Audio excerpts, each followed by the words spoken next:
Good afternoon, everyone. Welcome to our first forum of the year, where, as advertised, we'll be looking into the new government livestock program. Our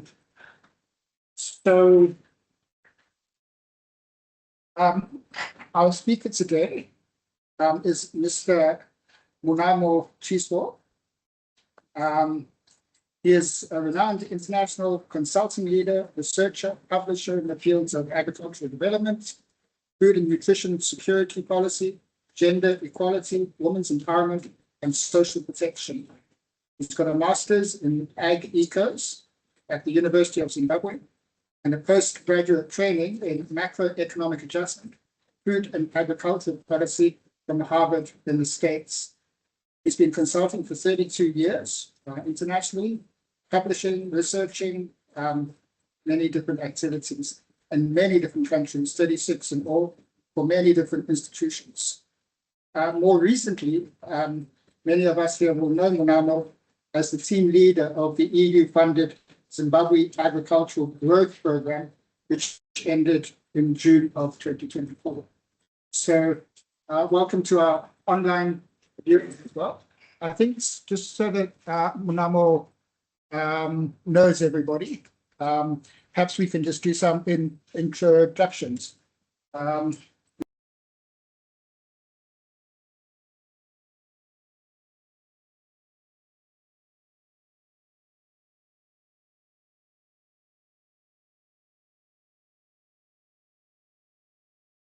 Very good afternoon, everyone, and welcome to my presentation. I'm presenting on behalf of the Ministry of Lands, Agriculture, Fisheries, Water, and Rural Development. My presentation focuses on a process that the ministry has commissioned, a process to develop a new livestock growth program, slightly different from Zimbabwe Agricultural Growth Program, in many ways, actually, I must say. And I'll go through some of the differences between the two programs. The Livestock Growth Program, the Zimbabwe Livestock Growth Program, is a new initiative that is anchored on the National Development Strategy 1. It is also motivated by many success stories that have been documented for many livestock programs within the country, not just the Zimbabwe Agricultural Growth Program, but the Livelihood and Food Security Program is one of them. The ZRBF is another program that also touched on livestock. We have the LIPSIM project, which was motivated by DESIRA funding, the climate resilient envelope that the EU has for developing countries, which funded an initiative which was led by ILRI, and they're here represented. We've had many other livestock programs that have been implemented in Zimbabwe, tested several concepts, and these concepts are ready for scale up.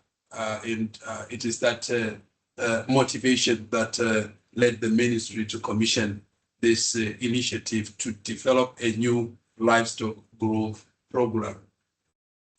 If you look at the national priorities within Zimbabwe that point to the need to develop the livestock sector, we see, for example, we start with Vision 2030, where His Excellency has pronounced the vision for the country, which is really to move towards a prosperous and empowered upper middle income society, which means that everyone, particularly, for example, in the rural sector, should be involved, should be taken up the ladder, the income ladder, to achieve middle income status. And we can't do it successfully without being inclusive, without looking also at smaller farmers, medium farmers who are in the livestock sector.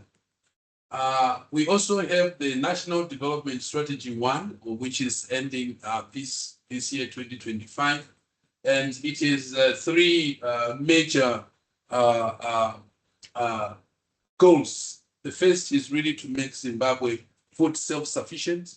And we are really talking about also protein supply, animal protein supply in that regard, in addition to crops, to fruits, to vegetables that are needed for an adequate and nutritious diet.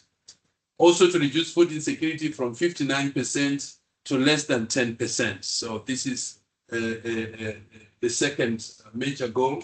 The third goal is really to leverage climate smart technologies and affordable finance to get agriculture going.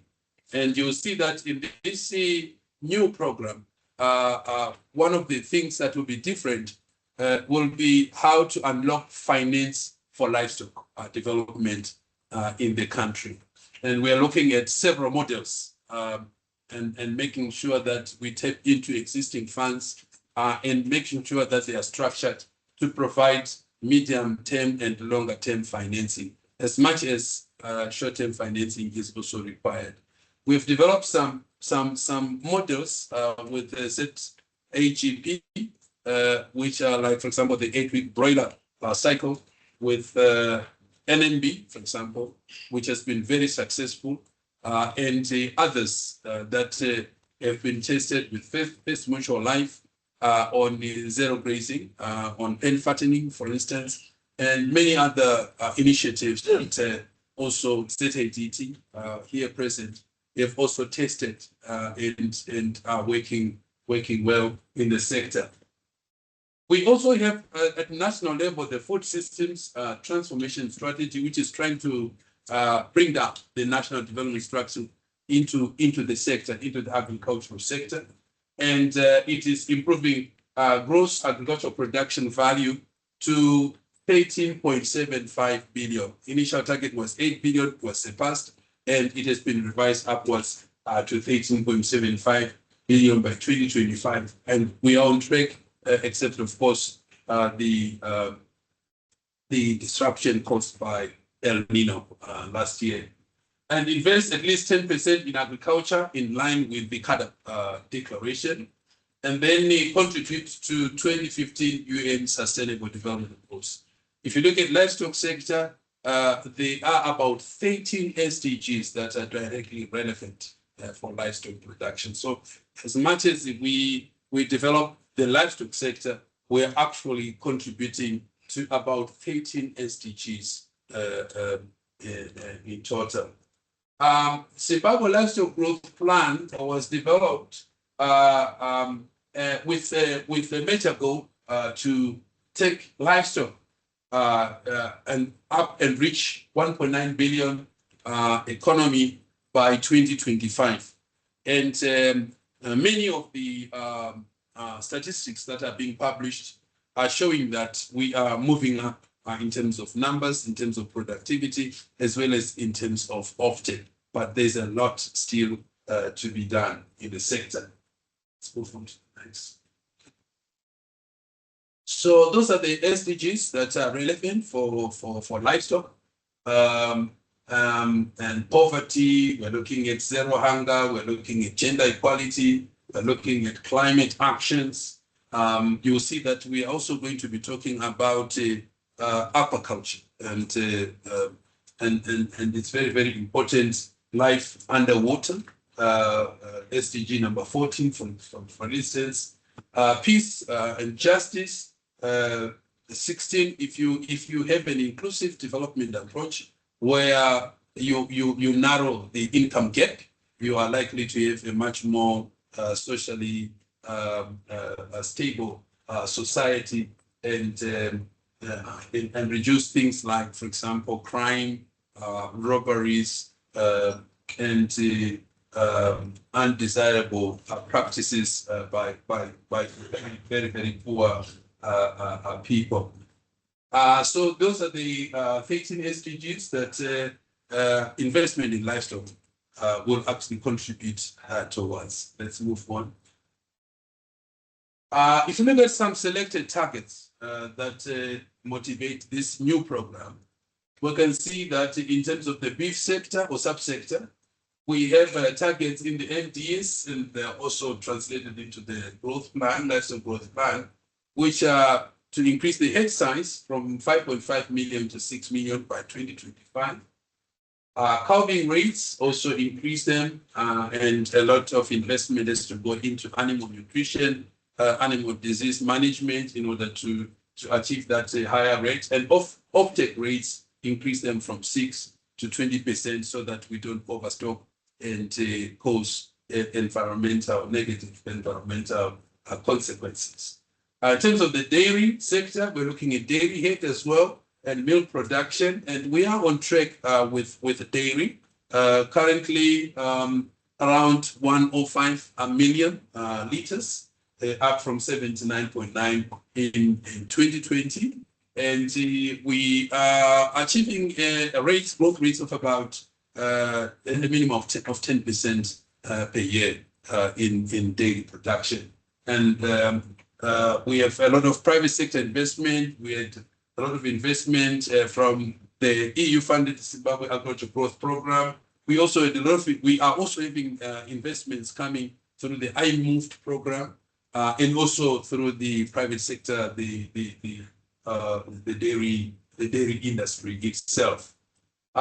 Leather is another is a byproduct of beef and dairy production when you cull the stock, and there are a lot of initiatives by the African Development Bank that have been supporting the small to medium scale sector, especially the Bulawayo cluster and the Harare cluster, to improve efficiency in leather manufacturing, to make sure that we are more pro-climate when we are treating our hides and skins, and making sure that we are very competitive on the export market. And this has also brought in Zimtrade and working with the small and medium scale producers to do leather tannering and also to actually manufacture leather goods and products, including shoes, jackets, belts, paces, and gloves for industrial use.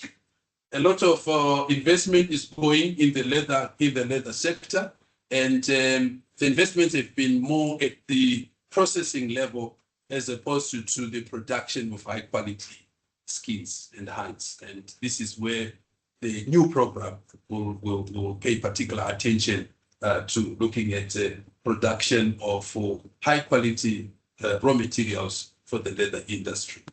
Let's move on to the next. In terms of sheep and goats, there are also substantial increases there. And under the AGP, there was quite a lot of initiatives in the goat sector, subsector, looking at direct meat marketing, for example, where we profiled 2,500 butcheries in Bulawayo and Harare, and tried to link producers of goat meats with butcheries, and managed to secure deliveries of about 75 goats per week in Bulawayo and also in Harare. But no sooner had that happened, had we run out of goats.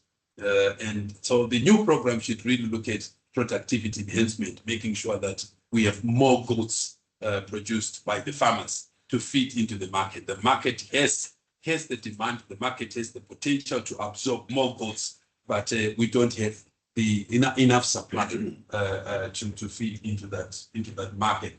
Poultry, pigs also, we try to in the country, many initiatives to bring in new breeds, and working with anchor farms, working with integrators like the Pig Industry Board, looking at working with medium to large scale pork producers in the country to multiply the breed, in making sure that it is accessible through the winner scheme to small and medium scale producers. That has been going on very well, to the extent that pork syndicates, farmers, small to medium scale farmers, who are organized into syndicates, if managed actually to do the second round of importation of new breeds on their own from South Africa as we speak now, after ZAGP has actually closed. So there we are seeing, for example, why is it important to bring new breeds into the pork industry? Because we want to make sure that the number of piglets per farrowing increase dramatically. We managed to increase from about an average of 10 to 12 piglets to up to as much as 20 to 22 piglets per farrowing. And that is a major enhancement in terms of productivity at the smallholder farm level. Secondly, we managed to make sure that we cut the period of feeding these piglets to off-take level by 2 weeks, therefore saving the cost of feed by 2 weeks.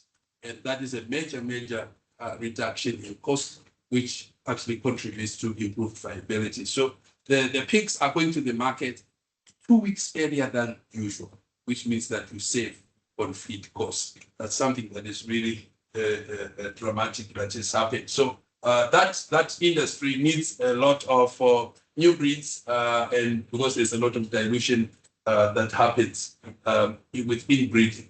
Poultry, the major issue there was the supply of day-old chicks, especially towards the festive season. And we try to make sure that smallholder farmers go also into the business of day-old chick production. Another issue was the cost of feed. And we try to make sure that on-farm feed processing is promoted and is uptaken by as many farmers as possible. So going forward, these are some of the strategic interventions that are needed to be scaled up. And when we look at poultry production, fisheries is a new area, and government is really working a lot in this area with FAO, for example, to promote fingerling production, making sure that fingerlings are available. There's a project right now, a technical cooperation project, which is trying to promote fingerling production in 3 centers covering 3 provinces. And that will, quality fingerling production, disease-free fingerling production is a major requirement for success of the the aquaculture industry. We have a lot of freshwater bodies which we can use, so there's a lot of potential in Zimbabwe for that. There's a lot of demand for fish, and it's a viable business, and it's amenable for uptake by women and also the youth, a lot of them who are not employed at the moment. Let's move on to the next. So with that background, some of the things that have been mentioned that could be considered in the new livestock program is investment areas. Potential investment areas includes breed improvements, animal nutrition, animal health, and developing centers of excellence where farmers, producers, processors can go and see best practice in production, best practice in processing, best practice in promoting market linkages. Let's move on to the next. Financial inclusion is a big issue. It's a big area that needs investment going forward for the livestock farmers. Many of the programs that have been tested in the livestock sector have shown that if farmers actually get affordable finance appropriately structured, they can intensify livestock production and increase offtake, and in fact move up the income ladder. So this is something that is very important. Financial inclusion is also important for the young people who do not own any stock, any livestock. They are coming straight from colleges, from school, from universities. They do not have any financial resources to own a head of cattle or any pig or poultry, so to speak. But if they are given enabling factors and financial inclusion enablers, they can actually venture into very viable and growth-oriented livestock production in the country and employ more more young people. So this is a big area. We have seen with the best projects that when they started looking at how to involve more women and more youth into beef production, the major constraint was access to finance to buy the initial stock of animals. And of course, with our financial sector requiring prior experience in the sector, in the business, for them to give you access to capital, it becomes a chicken and egg situation where the youth don't have that experience in livestock production. The bank wants them to have some experience and then they can get the money. So with initiatives like ZADT, which are trying to give startup packs and mentorship and incubatorship support, we see that with this new livestock growth program, we can actually upscale this kind of approach, which ZADT is piloting now with funds from CEDA. Thanks to CEDA for venturing into this risky area, uncharted waters, where they're saying, as long as the youth have innovative ideas, as long as they have passion, we can support it at least to start up. And then we can link them up for mentorship, for incubatorship, and with the market, and we can make sure that they are financially included, they are linked to financial services, and then they grow. So if we can have more of this, reaching more of the colleges and institutions in the new program, supported through the new program, we can achieve more in terms of reaching the young people who do not want anything in terms of livestock, but are keen to venture into livestock production. Commercialization is a big issue that needs to be looked at.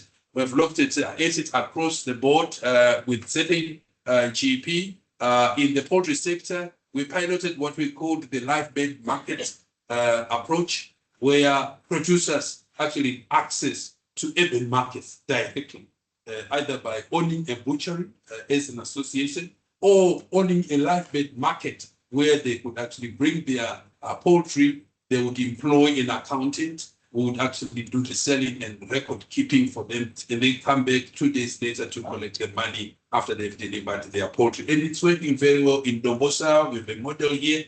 In Mutare, we have another model. And those models can really be scaled up for poultry producers, as an example. Policies and regulations are very key. We have many initiatives. The World Bank right now is looking at the cost of doing business, and they've taken up beef and dairy to look at the levies, for example, in these sectors. And they've done a major research which is costing the levies, the burden of levies in the livestock sector. And that research is illuminating the need for government to harmonize levies, to reduce duplicity, to reduce actually the cost of doing business in the livestock sector. And such initiatives are needed going forward, looking at the important role of policy as an enabler in terms of creating a conducive environment for livestock production and intensification. If you look at capacity building across the board, what we have seen with the ongoing or previous initiatives is that farmers organize into groups, into associations, and more so if they become companies, cooperative companies, they do much better as opposed to working as individuals in terms of accessing inputs, in terms of accessing the markets, in terms of getting access to financial services. So capacity is a very, very important area of focus. Apps and information systems are critical in terms of using technology to access markets, to access market information, to access knowledge. And what we did in ZAGP was to develop the poultry app, the beef app, the dairy information systems, which is really helping us to track as a country now. The dairy information system, the dairy database, is helping farmers who are producing milk to report on a daily basis on an online platform in real time, and we are able to track milk production countrywide. So this is something that helps also to inform policymakers, and we can see the numbers going up, and we can track and see the impact of policy and other interventions. Let's move on to the next. So these are the anchor plans and strategy documents that will shape this new program that we have. The Agricultural Recovery and Growth Plan, the Fisheries Aquaculture Development Plan, the Accelerated Irrigation Rehabilitation and Development Plan, with the best they promoted, for instance, the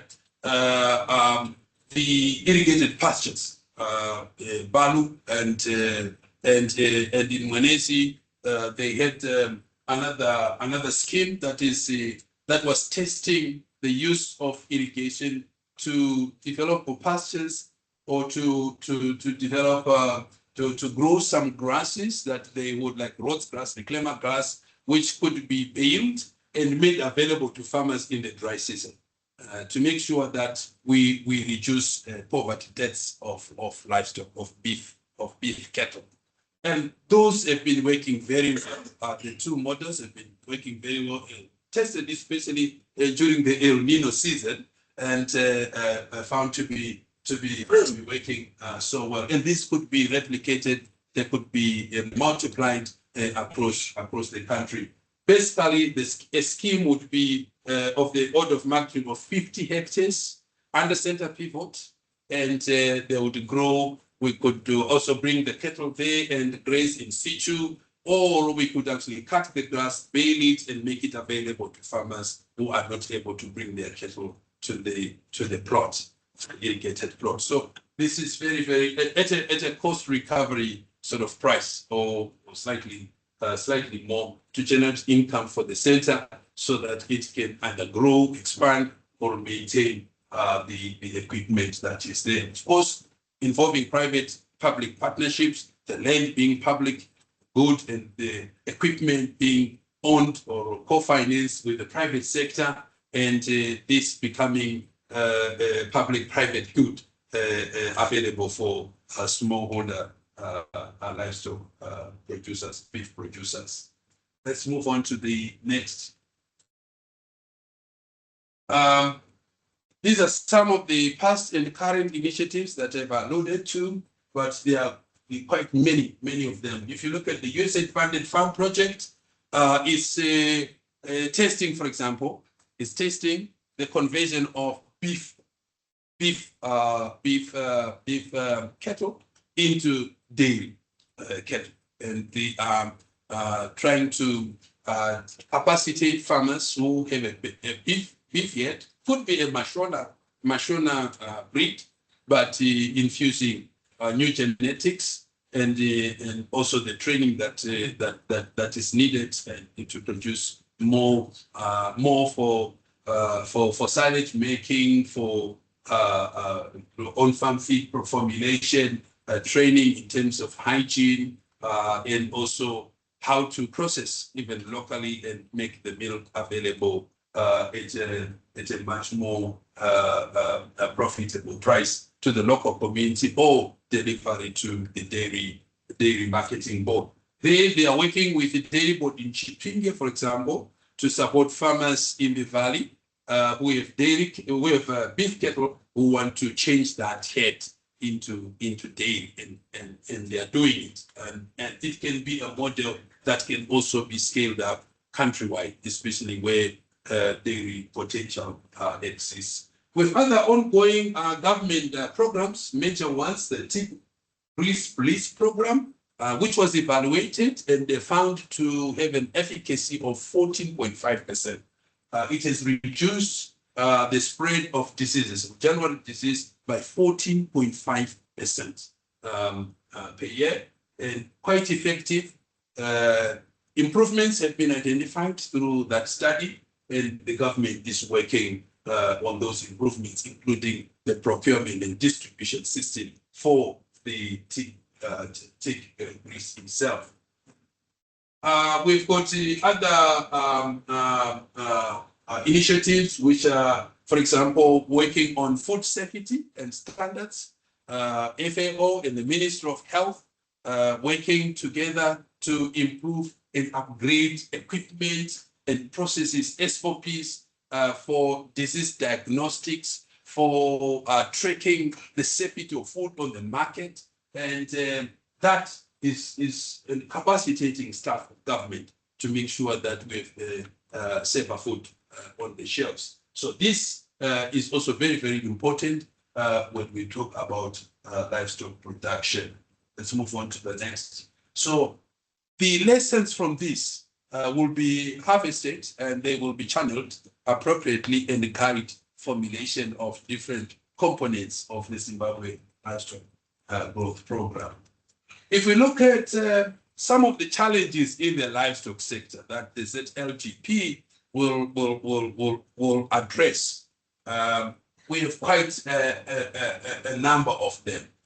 Breeds, inferior breeds, very, very key area to invest and address that issue. Climate change is a big area.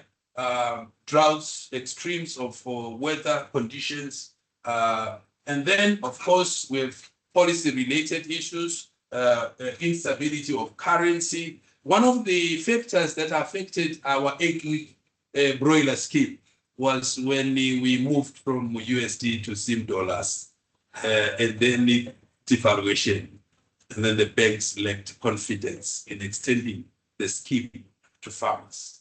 So you can see what happens when you have unstable monetary policy. So we hope that in this new program, we would have also the Reserve Bank and the Ministry of Finance, committing to creating enabling policy conditions for the financial sector, financial services sector, to lend comfortably and be able to recover the loans from the farmers and other value chain actors that are interested in livestock. The high cost of feed is a big issue. 70% of the cost of production is feed, particularly in dairy, also in pork, in the poultry. Same with the pork production. So the interventions to reduce the cost of feed are going to be really critical in the new program, and that will unlock savings that will increase the profitability of livestock production and therefore take our producers up the income ladder towards Vision 2030. Disease control. We all know what happened with January disease. We also have other specific diseases that affect poultry.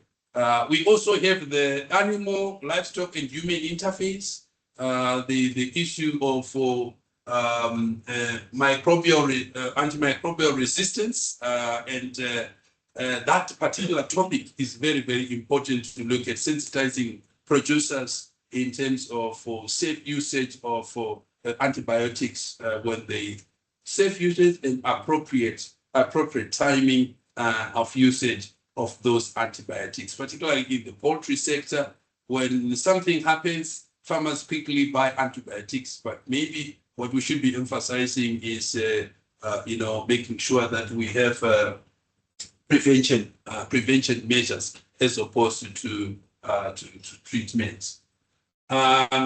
Inadequate access to veterinary supplies, and of course, producers have inadequate access to finance, information, improve animal husbandry practices. Information, this is where we're talking about the role of technology, the use of applications, mobile applications. There's a lot of potential there, and we've tested. But the major challenge we had with ZATP was that we did not think about commercialization of the service right before the apps were developed.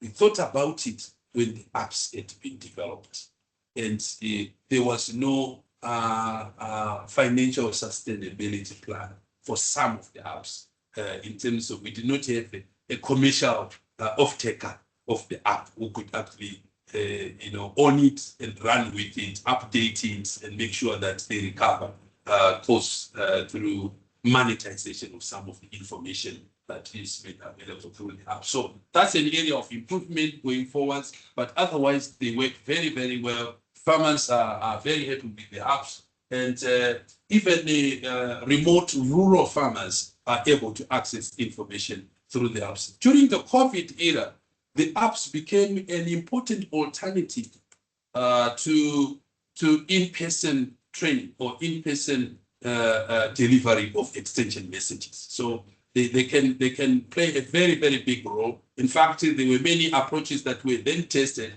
and some of the projects under ZHCP that continued under COVID and did not close doors, but went for example, online training, went for WhatsApp training, went for SMS training, to be able to use some of these apps and information systems to deliver information to producers in a more convenient way. Let's move on. So what are the objectives? Some of the preliminary thinking around the objectives of this new program are that it should be, first of all, the overall objective is to make sure that we develop a livestock sector that is inclusive, that is efficient, and that is resilient. And we want to do that so that it contributes to our vision. It contributes to economic growth. Must be inclusive, it must be efficient so that it is profitable, and it must be resilient to shocks. And we've seen what happens in the livestock sector when we have major shocks in the country. And these shocks can come in the form of inflation, for example. We all know what happened with the pork production and poultry production when the cost of feed suddenly went up. When we suddenly had shortages, what happened also during the COVID era, and we all know what happens when we have droughts. So resilient livestock sector is very, very important. Also, when we have disease outbreaks, we all know what happens, for example, in the poultry sector. So in terms of specific objectives, the first one is to intensify production, productivity, and profitability. We want to enhance these three. So these are associated with primary production, production and also processing to add value so that you can increase profitability. But what we are saying in this program, what the government is saying is that we can do more with less. We can do more even with small pieces of land.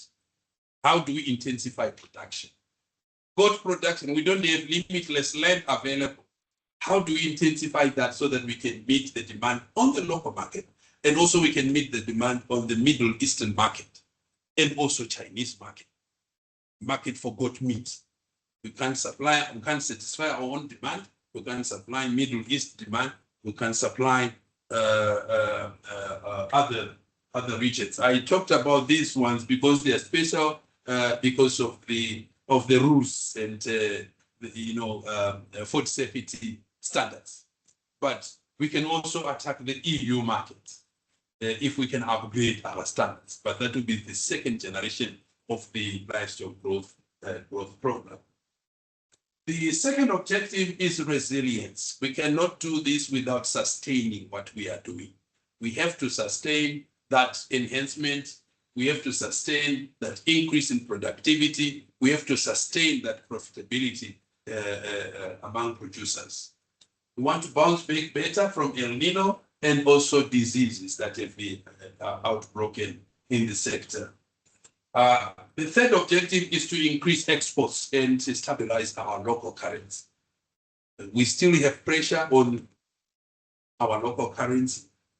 We still have the desire to move towards local currency as the main currency, but we can't do that without sufficient exports to anchor our currency. So exports remain a key objective as the third objective here of the livestock sector. And we have a lot of markets. We have export market that is available. Simtrade has documented what can be exported, including poultry, including live bird, including chicks, they're all chicks, including fertilized eggs, for example, in in the poultry sector. So we have a lot of demand, export demand, and that we can take advantage of and stabilize our local currency.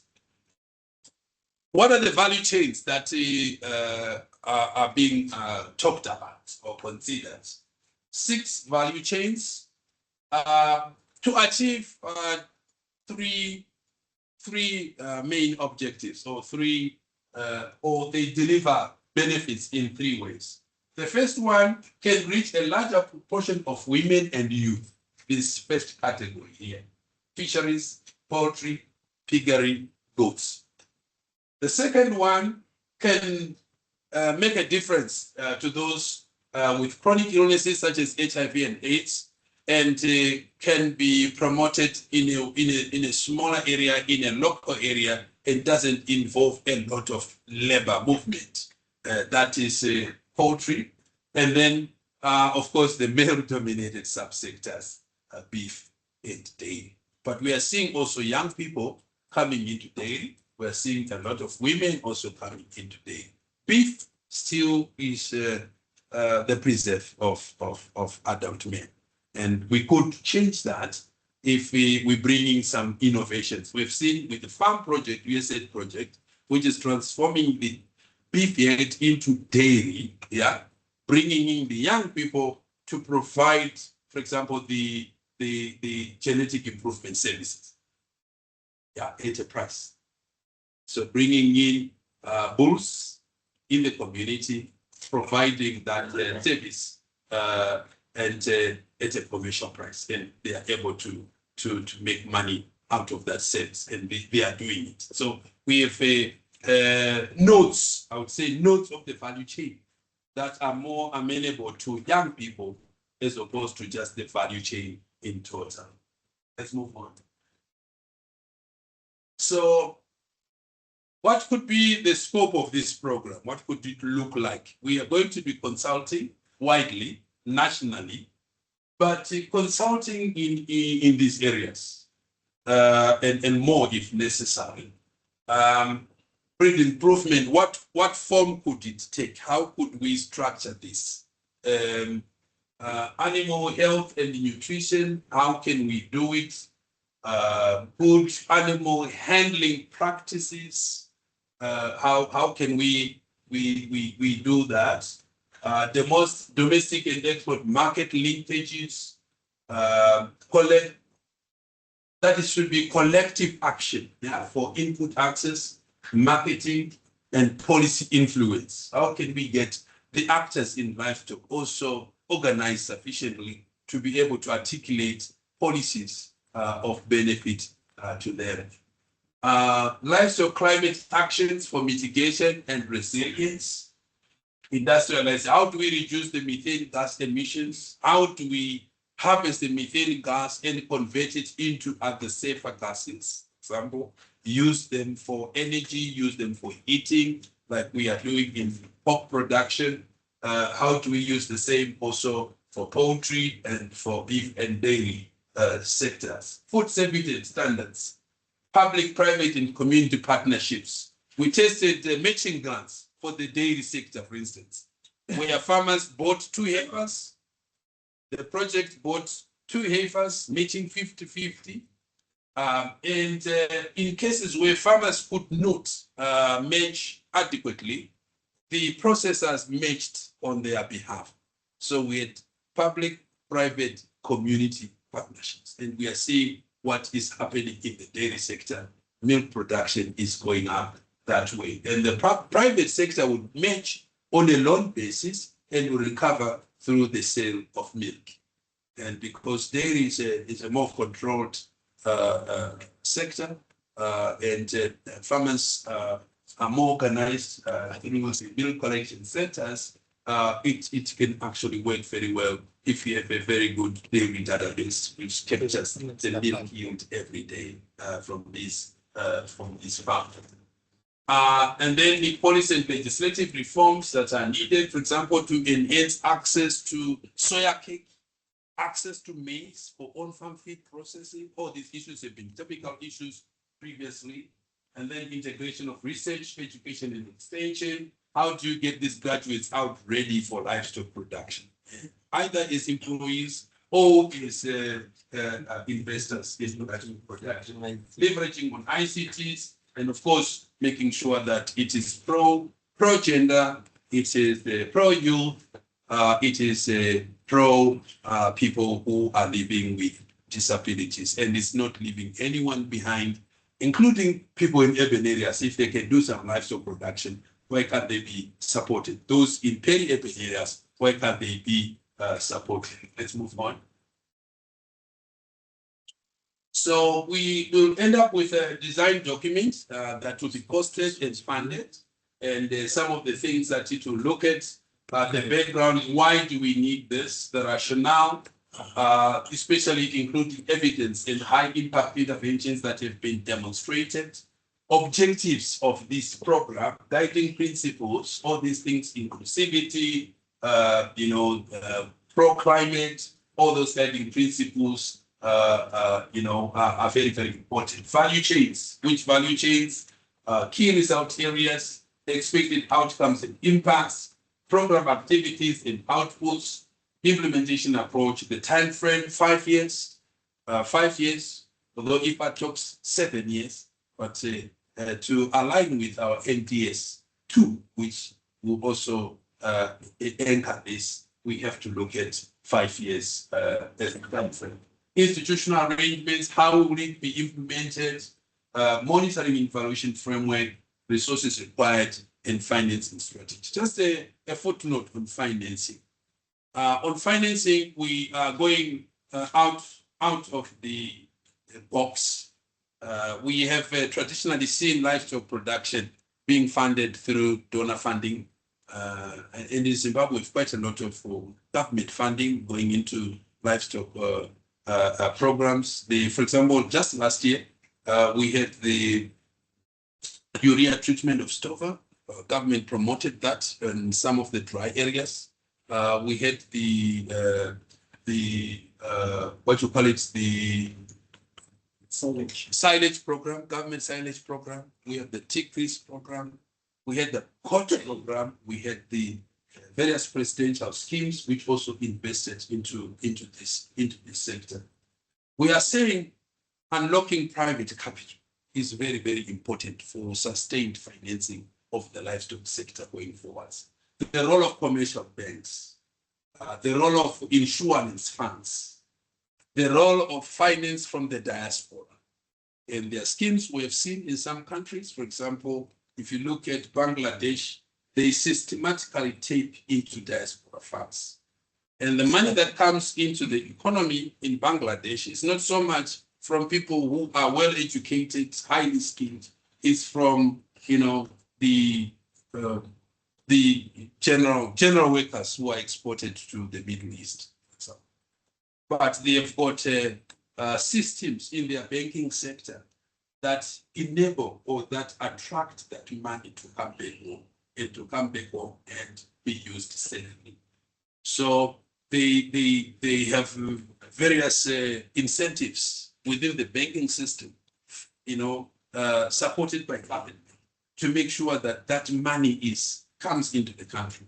In South Africa, they've now tested crowdsourcing of beef production from the diaspora, and that can also be done in this country. We're looking at the insurance funds funding macadamia and funding pig and nut production in Zimbabwe. 7-year cycle, 7-year time frames. So why can't we do the same with livestock? With dairy, you only need 2.5 to 3 years and you are in production. For example, if you're starting from zero. Or if you come in with in-calf healthers, you only need 2-3 months. The calf is dropped and you're already into milk production.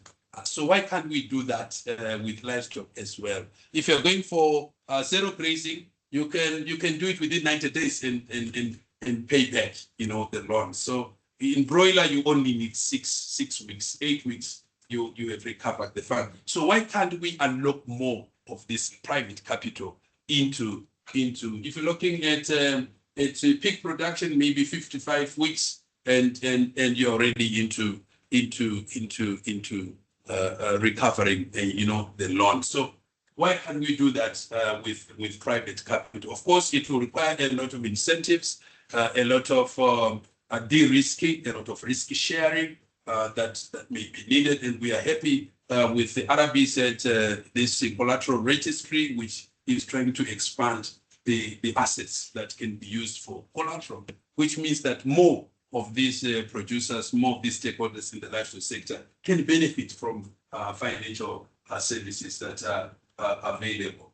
We would look at donor funds as enablers, as facilities for risk reduction, as opposed to being the primary source of capital going into livestock production. So it's a bit thinking a bit differently from the usual. Government also can come in very, very strongly here with government support, policy, and also being able to inject even funds into public good nature type of services that are needed to support the livestock industry. Let's move on. So in terms of, we're also looking at, reducing the risk. We could use things like blended financing.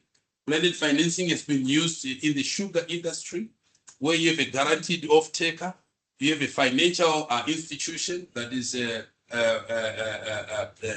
blending with maybe European Investment Bank type of funds, which are cheaper or more affordable, and then working with an off-taker that guarantees the market, and then working with an outgrower scheme to make sure that the producers are given adequate technical and technological support. Sometimes you need machinery, and if you look at partnerships with dairy processors, what is happening in Holland now is that when they modernize their machinery, they'll have still very good quality machinery that they can actually provide to producers as they replace. There are also some schemes where strategic partnerships can be with the dairy producers elsewhere, can be promoted so that the dairy sector in Zimbabwe can access modern machinery, but maybe not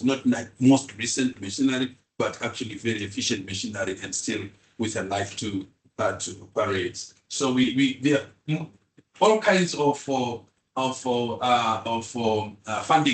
modalities, funding mechanisms that can be. We should not forget community contributions. We saw in ZAGP that with the matching grant component, we could go for 30-70 match, where 30 community contribution, 70 program contribution, or 50-50. And in some cases, some producers went to 70-30. They could even finance most of it with the project coming in with just a small share. So we should not forget the importance of community contribution. With IFAD, they always aim for at least 20 to 25% contribution, and it works very, very well. So we can look at how the community can also contribute into to this program. Let's move on. I'm just about to finish now the process of developing this new program. So with this thinking, we have to guide the thinking, we have to guide the consultations. So there are 6 steps in this process that is being launched, which was launched on the 18th of December by the Permanent Secretary, Professor Chiri. The first is the preparation and planning phase, which we are in at the moment. The inception meeting, drafting the consultation tools, the consultation program and the approach, and then stakeholder consultations. And this could be also considered as one of them, where you can provide input into the process and who should be consulted, where are they, what should we ask. Consolidation in drafting. Now, the stakeholder consultations are going to be national level as well as provincial, district, and community level. So we go down consulting and we move up formulating. That's the approach. So we go down now consulting. This is a consultation. We go down consulting, and then we move up with the district workshop, provincial workshop, national workshop, and then value chain specific 1 day formulation workshops. Once we've done that, the outputs all go into what we call a drafting workshop or a consolidation workshop, which will be a 5-day meeting where we'll be putting together all these components into one coherent program. And then we do validation, and then of course we get comments, and then we do revision, and then we cost what has been approved by stakeholders. Once we cost that, we are ready for resource mobilization in the 2 activities there: the resource mobilization, strategy development, and then a donor conference to talk about financing of this. And then phase 6 is the launch of the Zimbabwe Livestock Growth Program. Let's move on.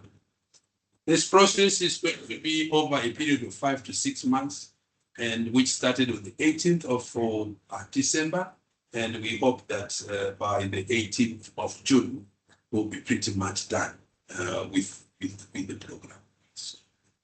Proposed institutional structure for the formulation. So we have the Minister of Lands, Agriculture, Fisheries, Water and Rural Development leading that. And we have Deputy Minister responsible for livestock guiding us. And we have the Permanent Secretary chairing a multi-sectoral national reference group, which is many ministries and also quasi-government and non-government institutions, senior level people who are going to be in the national reference group. And then we've got a national core team, which is chaired by the Acting Director, Strategic Planning and Monitoring and Evaluation.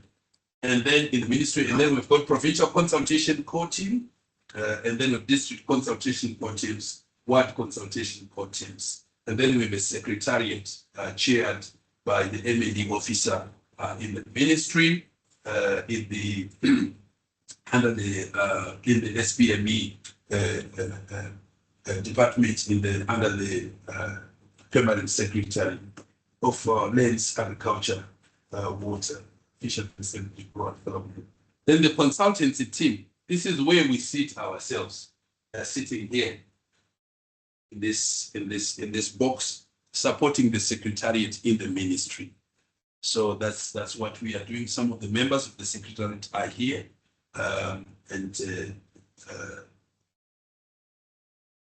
so that's pretty much what we have as the institutional structure. Where do you come in, all of you? You may come in, some of you will come in there in the national reference group. Your senior, the leadership can come in there. For example, the banks can come in there as well. Private sector, industry associations, they're coming there in that national reference group.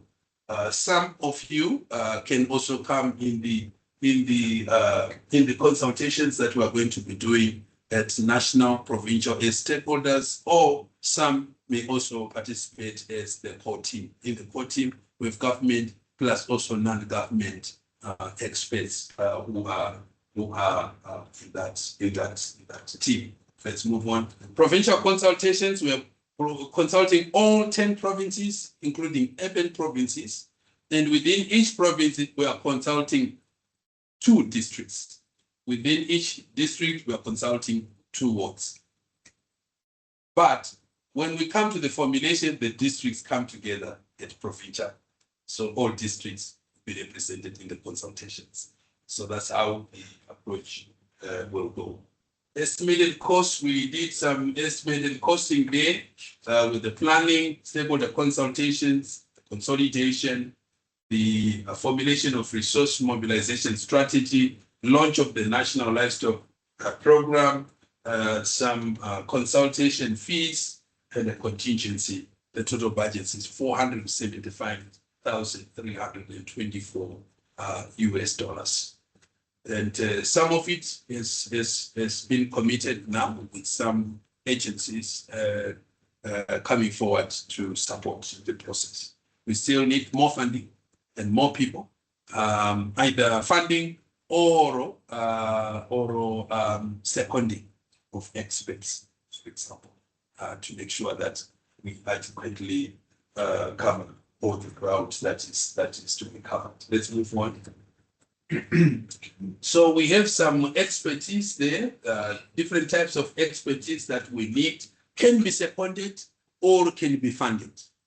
So partners can take, for example, upstream information systems experts, or social inclusion gender expert, for example, or poultry expert, fisheries expert, or dairy expert. They can do that. Beef expert is already available. He's already here. That's Mark Benson. We thank World Vision for making that commitment and donation to contribute to this process. Resource mobilization, also, we already have Melanie there. She is a resource mobilization expert for the team. So we're looking to fill the other positions that are technical and structured and specific there. We also have additional, let's move on. Additional areas, cross-cutting, access to markets, access to finance. This is where banks can say, as banks, we can chip in with an access to finance expert, or ZADT can come and say, we can, contribute in this area. Animal health and nutrition, maybe FAO can come in there and say, we can do something on animal health, food safety standards, same thing. Or maybe WHO can come in, or anyone else who is in this particular area can come in and say, we have a food safety standards, expert. We can second to the team. All hands are welcome to the deck. Let's move on. So, issues for discussion. The consultation approach. You can provide feedback on how we can consult. If you're already out there, you can let us know who we should really talk to. Time frame, as we said, is 29 weeks. So by June, we should be done. And then the technical contributions, national reference group, national core team. If you have experts that you think can participate, you can second to this process. Please feel free and let us know. Let the ministry know and they're represented here. And funding, if you are able to provide funding, for example, for a workshop, I'll say, for example, a workshop on dairy, 1 day workshop. He can give us some figures, what they cost, but it's not so much. It's not that much. Maybe $2,000 to $3,000. Access to finance, the banks can say we can use this auditorium. CAPS can say we can use this auditorium for that access to finance, in that. It's 1 day to formulate what the access to finance package would look like. And that would be, graciously, accepted by the ministry. So you can finance in kind, you can finance in terms of finances, or you can really second, or you can provide space with the refreshments. And then the dairy association, they can say we can host that day meeting. We've got 6 meetings, thematic meetings that we need hosted. That stakeholders can say you can come to us, we can host that, and that takes away the cost, from this budget, and we move. What is critical now? Most critical now is to do a core team meeting. We need funding for a core team meeting to finalize the inception report, which we are producing with the tools for the consultation. Then after that, we hold the first national reference group meeting, and then we are ready to go for the provincial consultation. So these are 2 immediate steps that we need support for. And if there are partners here or online who are willing to say we can move with you on those, that can help us with the next steps in the process. So far, we are on time. We are in time, and we are writing to partners for areas of potential support. So if you can indicate your areas of interest, I think that will be very, very much welcomed by the ministry. Others can say we provide transport, we can provide vehicles, We already have projects, say, in some provinces, we can provide vehicles for you, to go out and do the consultations. Or we are working in province A, province B, we can host that provincial consultation meeting. It's just a one-day meeting, with refreshments, and we can host it for you, and that will be much, much appreciated as well. So thank you so much. That's where my presentation ends. I've got colleagues here in the secretariat team and also consultancy team that can provide additional inputs as necessary. Thank you.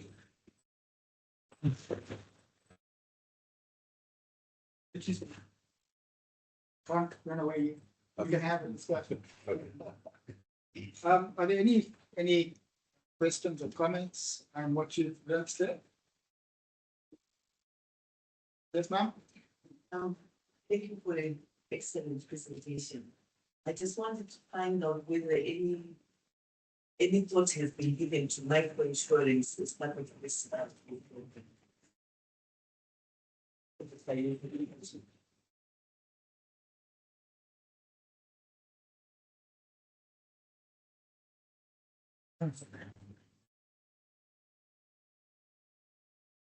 Yes, sir.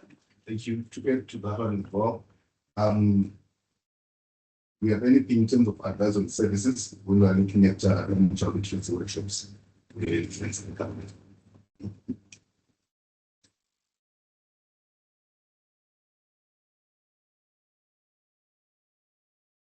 Let's respond to those two. Okay, thank you so much. Thank you for the questions.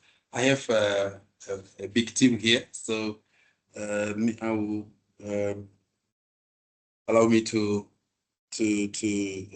ask some of the colleagues to respond to some of the issues. I think, Mark, you could take the microinsurance one. Yeah. What you think about microinsurance, microfinance and microinsurance and advisory services from the best projects, your experience there and how it could inform this new program. So everyone, before speaking, could you wait for Tony to bring the mic so that our online guests can also hear? Thank you. Okay, thanks, Manala. On microinsurance, where it's related to the finance, under the base project, we did quite a lot of pen tapping, and we had microfinance institutions, which are actually still out there operating this year as well, providing finance for farmers to do the pen tapping. And as part of the finance package, it included an insurance package which covered the farmer in the case of his death, whilst the animal were in there. We did not have, and I think that that's a gap, that there were no insurance products that covered the animals in transit and so on. Where we had a couple of deaths from overcrowding, overloading the vehicle. What happened was that the farmers in the rest of the group covered that cost. There was no insurance on that. And although they did try and recover some from the transporter. So it is a gap, and it's something that obviously in any finance situation you need to have an insurance component in it. In pen tapping, it's relatively easy because the animals are confined and they are under the control of usually the farmer group that's involved with pen tapping and also in many cases abattoir. So they can control it. However, in the case of the other value chains, it's much more difficult because in most of those value chains, the route to market is not formalized. So, for example, of goats, there's nothing much you can do for guy goes and sells his goat to somebody else. Same with sheep, same with chickens. But in the case of the cattle, they were going to a specific market, so that they could have that insurance covered for that.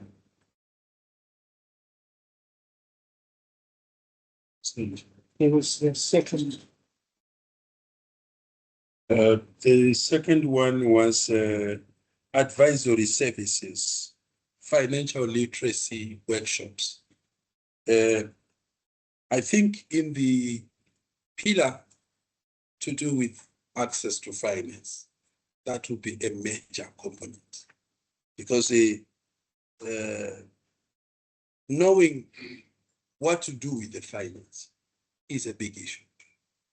Particularly loan finance, how to manage loan finance. It's a big issue. And that's the issue that underlines the doubt or the perception of risk that banks have with smallholder farmers, that they are not bankable clients, they are high risk clients. And most of it is to do with financial illiteracy.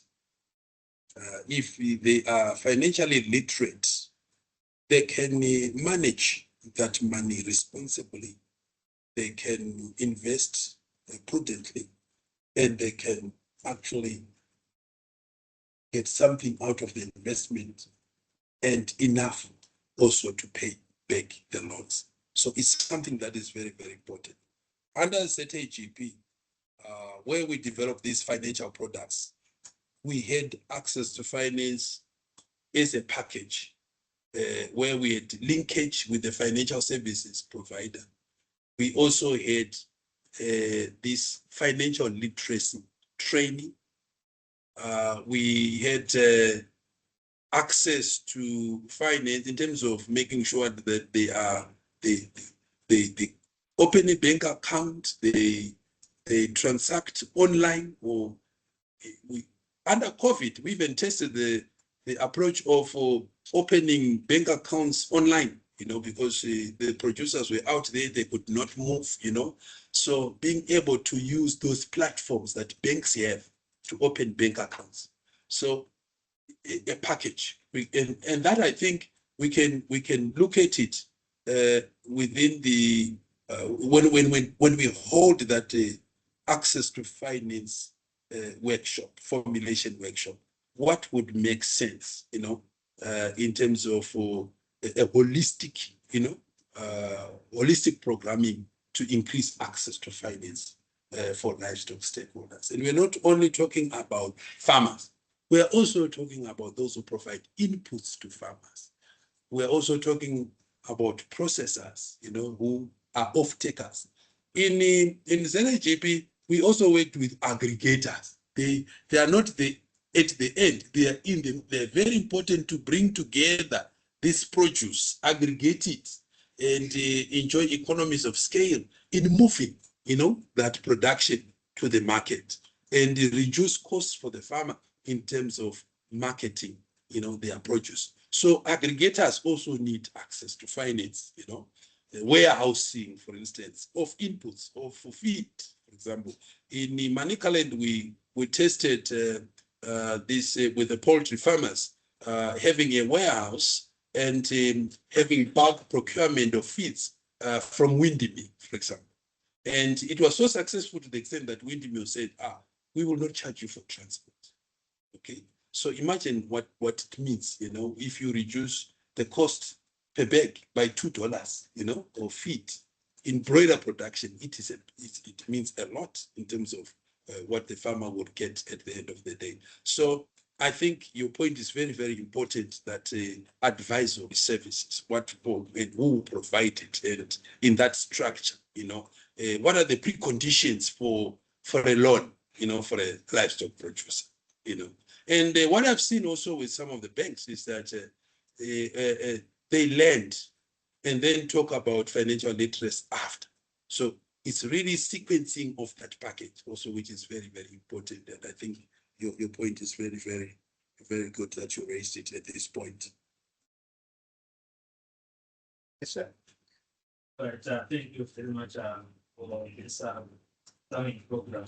I understand that the Livestock Growth Development Program is very mainly to address some challenges that we faced during the implementation of CTGP, and you have highlighted earlier on that some are ongoing and some we have already exhibited challenges, maybe with the projections that we saw when you started with this solution.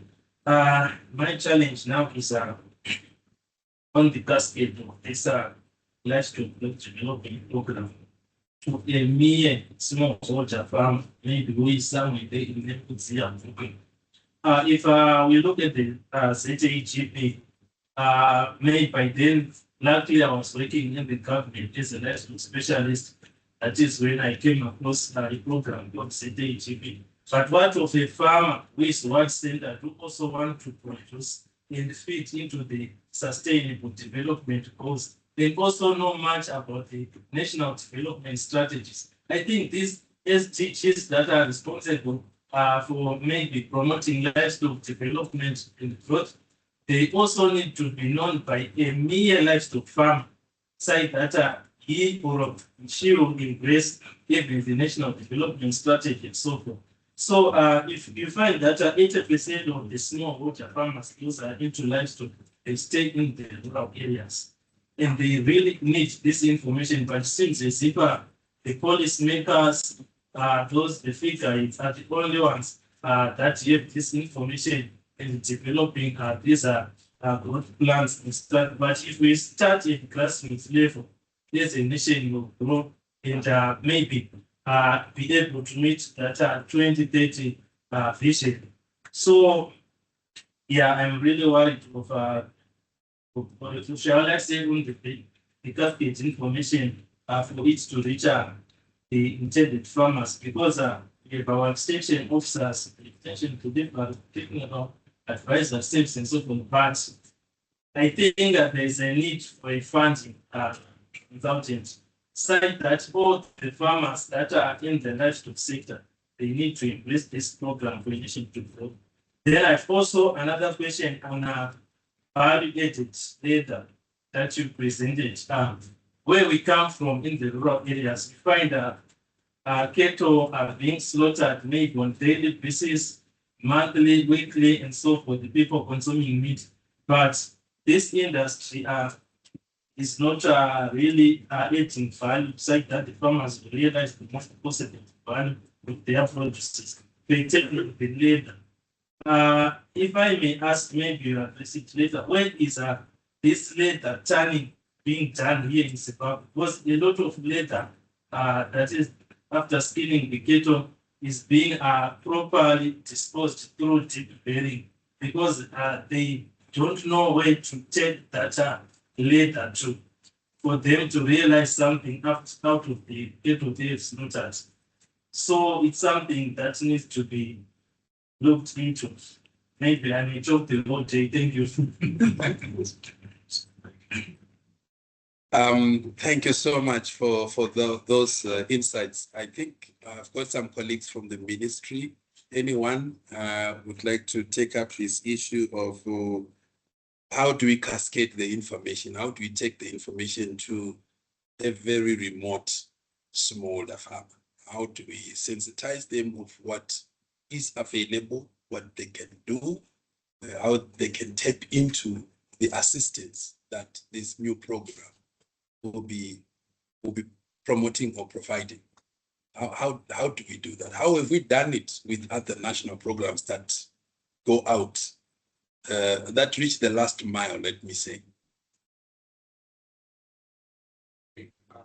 Thank you. Thank you very much. On cascading, it's really important to know that as you recommend that there's need for states and financing for that cascading process, because yes, it would be everyone's wish to get down to that farmer with to really consult them what and we want the livestock program to be. But the process is done for the what consultations, then goes to this consultations, and produce up the line. But probably maybe the challenge would be the extent to which we reach out to the partners. Find that the district may have making 20 watts. And they all in those watts, they are livestock farmers, also cook farmers. And what skill can be said, and at least we will extensively southern this wide. It is now a matter of the finding the towards and concentration process. I think that is what we need. I can say. Felix, would you like to add?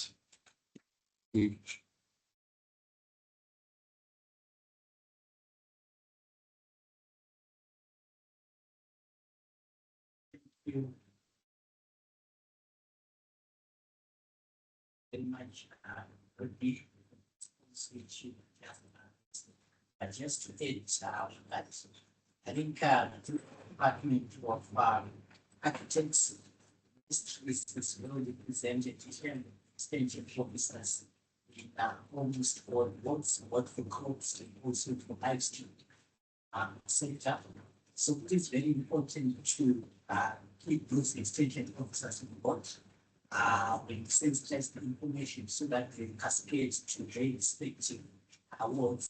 So I can safely say in each and every one, at least 3 extension officers who are responsible for COVID issues in these awards. But when it comes to livestock, the number can go up to 3, but we also have at least 1 extension officer who is responsible for livestock issues in each and every award. So what is very important is now to come up with methodology on how information is being cascaded and to utilize those extension officers who are distributed throughout the council. I'd like to just read out a contribution from online. This is from Pepo Kai at Christian Aid. He's appreciating the presentation, and I'll read what he says. From the livestock growth plan presented, I am not sure how realistic are the 2025 beef targets of 6 million from 2020 number of 5.5 million, following the devastating impact from January disease and El Nino induced deaths. There may be need to recheck and provide a more realistic figure that ensures that government is guided to come up with beef sector growth plan that takes into consideration the needed immediate support to make it grow again. So I think that was more of a comment. So Pepukai believes that artificial insemination is the way to go to accelerate improved breeds access at smallholder farmer level. However, the pig sector, followed by dairy, has been very successful due to fair demand, cost, and localized awareness. The ZAGP also subsidized initial pig doses, buy one, get one model, to stimulate demand as part of stimulating uptake. However, cost of AI is still very high, even for dairy and beef, which may limit uptake. What is the strategy specifically recommending under AI to enhance smallholder uptake as a guide to government? All right, I think very, very important contributions there on the numbers. As we all know, these numbers were set before El Nino. So definitely with El Nino, we have had an adverse impact. But what we can also discuss is how to get as close as we can to those numbers, and also how to make sure that we have a resilient livestock sector, so that we don't continue to suffer those dips when we have adverse conditions. I talked about the urea treatment of stover. It's one of the interventions that the government has come up with. I talked about the irrigated pastures intervention that ZAGP came up with, but it was in limited locations. That can also be scaled up countrywide, provided there is land and there's water that is available. There are other interventions, like, for example, production of fodder. In the beef sector, under the beef program, we tested the local production of velvet bean seed, and also, what was the other one? Lab. And in Matabeleland, we were able to get some farmers, women farmers, really increase the scale of production, and they are now distributors of seed in their local area. So all these initiatives, of course, you need water. One of the major issues affecting, or contributing to the deaths of these beef cattle has been access to clean water, availability of clean water to water these animals. So you can only do so much with the fodder production, with urea treatment of stover. You also need interventions in terms of borehole drilling, in terms of rehabilitation of earth dams, small earth dams. And this has been happening in some parts so that you have water available. So this comes under the climate actions I was talking about. This could be part of the package for resilience. We need to talk about the resilience to disease outbreaks, for example. What can we do?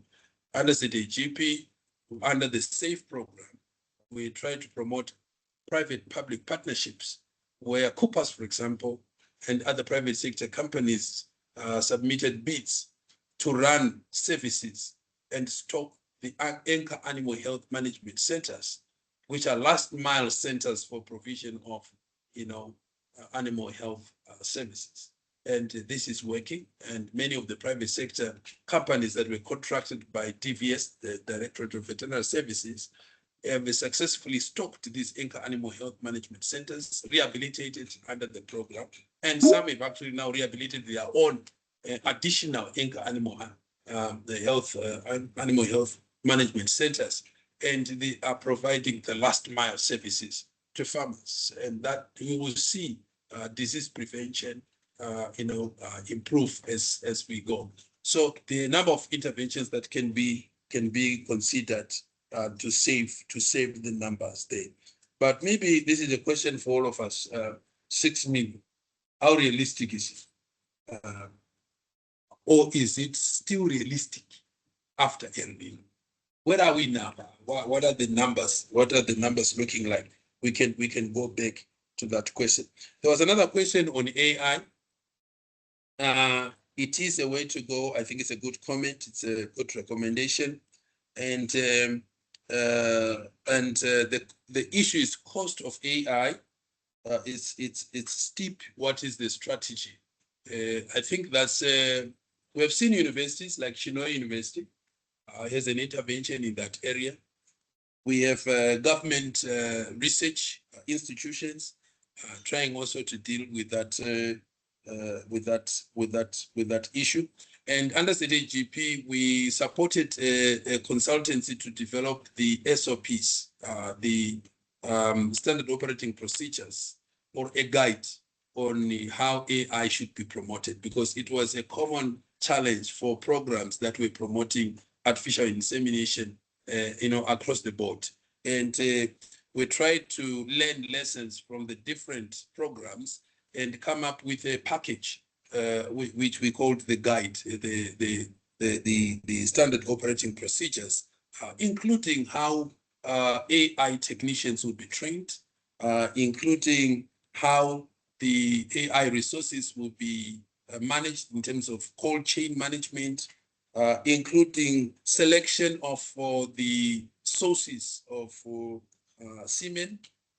We also looked at issues relating to the right physiological state of the animal to be administered AI, and the knowledge, the enhancing the knowledge of farmers on this technology, so that they can uptake the technology, they can see the value. I mean, cost versus benefit. I think the benefit is huge. And we've seen it in dairy, for example. We've seen it in piggery production, that the benefit of AI is huge compared to the cost.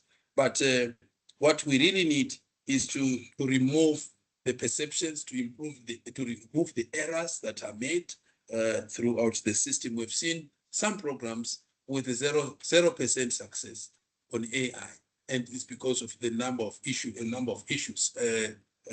right from how the resources are kept in terms of the cold chain, how the technicians administer their skills, their level of knowledge, the equipment that they use for AI administration. So there is a lot of issues that need to be improved on, and this is what this program could actually look at as we focus more on artificial insemination. Any questions from the floor? There's one or two online. Kristen.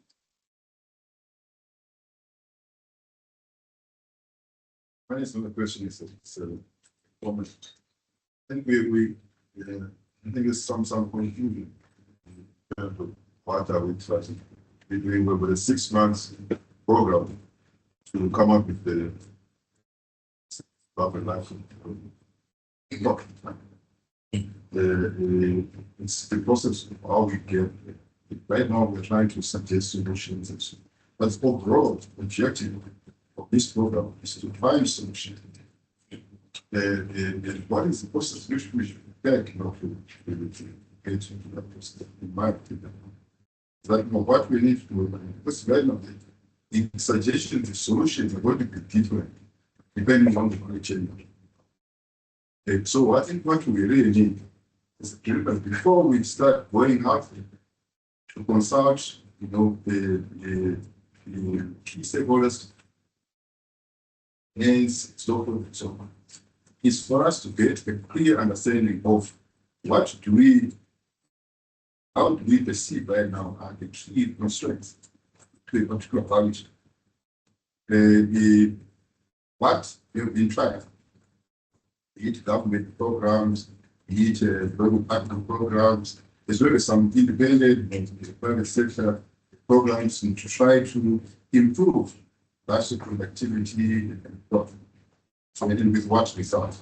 And what way with the kind of business. And then from there, I think we need to have small groups of to distill, what is needed, in different farm contexts, which try to solve some. Then I think from there we have the ammunition to start now engaging with the different stakeholders, be it the local, regional, local community, and so on. It doesn't make any sense to go there and say, what do you feel indicating how we improve? Unfortunately, it does not make any sense. We need to have something to discuss something. What are the most important value chains here, and how this thing is handled, and so forth and so on. Then we start now getting ideas to try to improve, try to build on that. That's we might need to change, our initial time frame for also organization and how we proceed. I think it's splendid.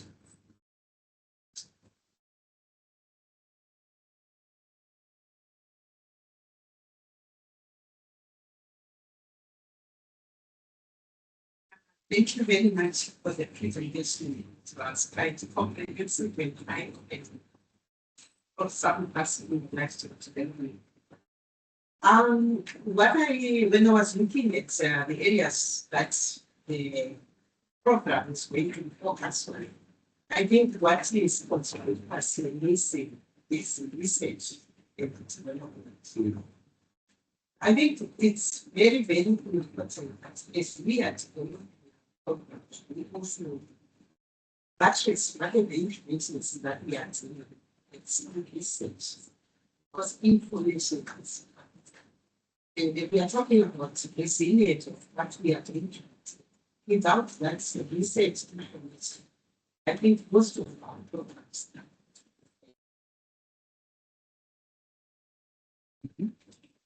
Let me take another one from online. The ZLGP document design may need to further specify initiatives that fit well within the different farmer categories, regions 4 and 5, and 2 and 3. More often, these farmer categories may need region-specific strategies that fit into their regions to maximize potential.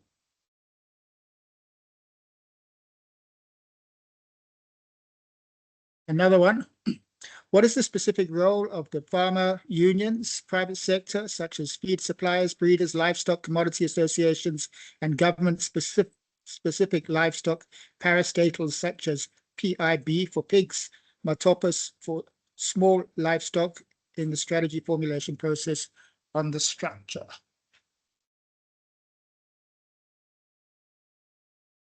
Okay, I think I can take that. So thanks, Dr. Sukumi, for clarifying that we are in the process of consulting so that we know what to do, okay, what this program should do. But what we have highlighted here is some initial thinking and what we are also seeing in desk research, that these issues are important, important to look at as we are going to be consulting, so we can guide the consultations a little bit more. So yes, it is this opportunity that we have to identify the key constraints for each value chain. And this is what we're going to continue with as we go into the consultations at provincial, district, and what level. We are going to make sure that we consult these different categories of farmers that have been mentioned here. Farmers in natural region 4 and 5, farmers in natural region 2 and 3. And I'm happy that we are going to all provinces, and we will make sure that the selection of the 20 districts, because we are going to zero in on 2 districts per province, will also adequately represent the agroecological zones that we have in the country. So that is a very important point that has been mentioned, and we are going to include that in the inception report. We will actually state the districts we will go to per province and the wards that we are going to per district in each province.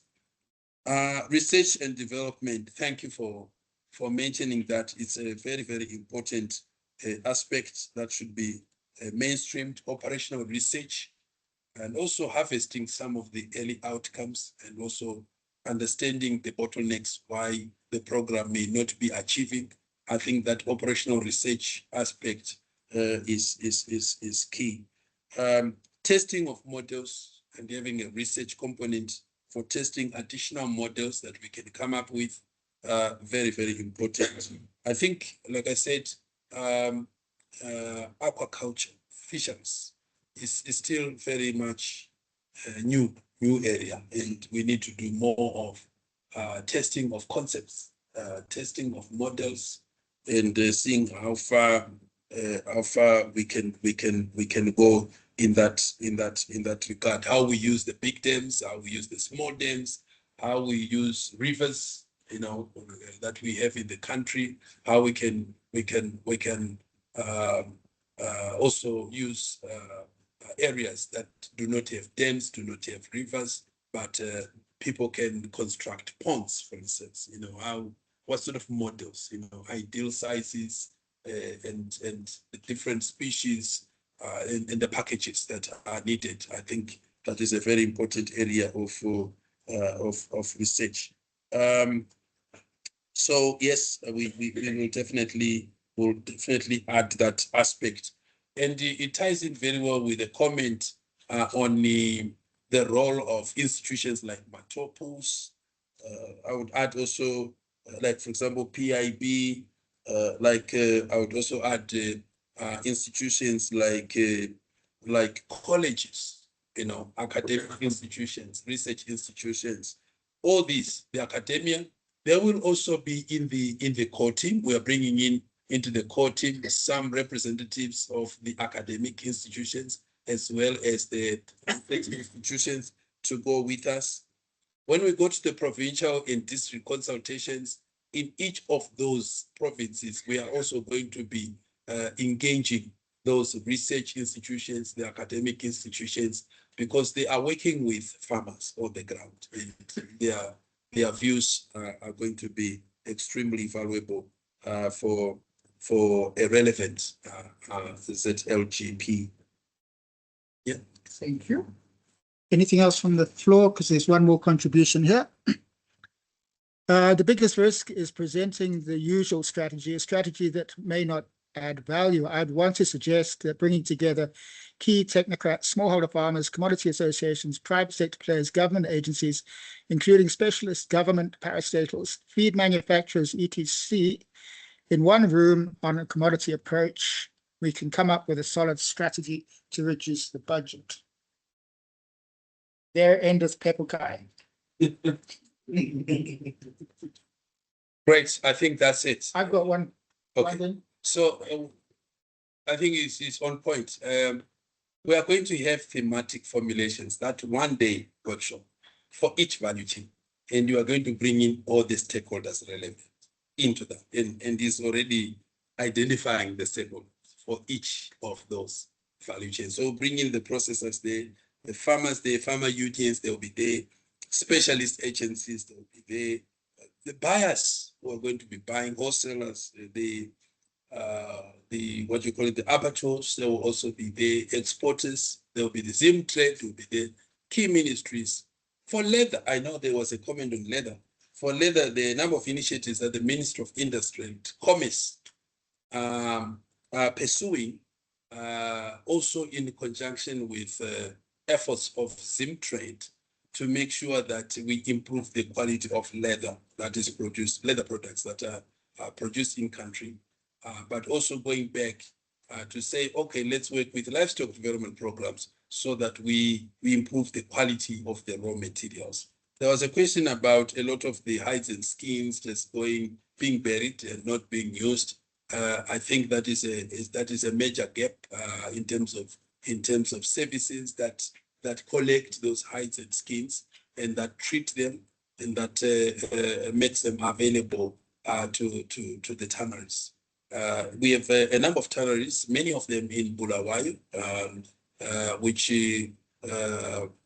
there's been a startup project, for example, actually working with the tanneries, doing all kinds of things, modernizing their equipment, making sure that they are more sensitive to environmental issues, the chemicals that they're using, the chrome-based chemicals, they make sure that they move away from those, looking at more environmentally sensitive materials and more environmentally sensitive ways of tanning, and also how they dispose of the waste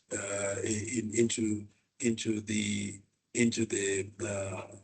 riverine systems in urban areas, treating the waste before it is released into the riverine systems. In fact, they've also even they've also tested waterless treatment, and there are new technologies available from India, and they brought some experts from India to try and also equip our local tanning companies with that knowledge in terms of how you can use less water, how you can use less effluent, you can use less, you can dispose less of the byproducts and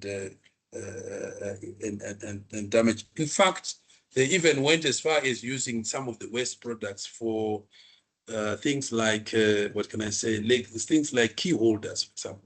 Because some of the leather, which could not be used for shoe making or a handbag, like pieces of leather, was just thrown or into the dump site, urban dump site. But they taught these small and medium enterprises who are manufacturing shoes to say you can actually use some of these offcuts, for other things that are valuable. So they are using key rings, key key holders. They're using for those kinds of gloves, other materials that the other products that they are using, those byproducts for, so that they can reduce the environmental damage caused by the offcuts when they are disposed of in the urban garbage sites. So Pepukai, thank you so much for that. We will make sure that all those stakeholders are invited to the value chain specific formulation workshops when we are back from the provincial and district consultations. Thank you. Yes, So I've just got one question, maybe it's the final one. Government have developed a draft agroecology policy strategy, which is waiting cabinet approval. I wonder how feasible it might be to develop this concept through an agroecology lens, in that already it's touching on many of the elements. So if you talked about efficiency, we're looking at the rules and regulations. So these are different elements. Things like co-creation, for example, how much will indigenous knowledge systems be used? And would input reduction be one of the approaches? Because inputs are very expensive, and if we can find local solutions, well, I think you already mentioned home feed formulation. So those 10 or so elements, I think already they're being touched on, but maybe if the concept is developed through a lens, an agroecology lens, it would complement government's efforts that develop in the policy. Colleagues from the ministry or anyone? Yeah. Yes, please go ahead. Yeah, so thank you, Maker, for the comments. I think it's a very good approach to check in or to mainstream agroecology into this program. I remember there was a participant in the home earlier. Yeah, so remember there was a participant in the home earlier on. We made a percent of section. So what we need to do now is all those outcomes, all those new technologies coming from agroecology, we need them now to be statistically or scientifically proven to be working, such that we can package them, such that our farmers, there is that commercialization, there is that uptake or adoption by our farmers. So remember also, we are working with a certain theory of change in our program, and we are going to be having that monitoring and evaluation throughout the program, the formative evaluation, midterm evaluation, and the selective evaluation. So that's where we will be picking up what works, what doesn't work, where are we deviating, where are we on track, what are the success stories, and what are the lessons. So it will be more of research and development. Thank you. And Is that document free available for research? the draft agroecology strategy? Yes, I can circulate it. Yeah. We can include it as one of the guiding principles. In the document itself, we have a section where we will talk about the guiding principles. And I think that lens will be one of them. Yeah. Thank you. So, Mr. Chispo, thank you so much. You must be exhausted by now. We really appreciate you coming in. Thank you to Melanie as well for assisting to get you there. Yeah. Folks, that's it for today. Just to announce, our next forum will be bringing in a company called Hamara, which is promoting Sasso chicken breed. And we'll learn about the model that they're using and how they're getting on with that. I think Sasso is very, very popular in places like Ethiopia, where it's really taken a major scene. So, and with that, we also have our annual general meeting. So please, everybody, attend. Yeah. So thank you. Thanks, everybody.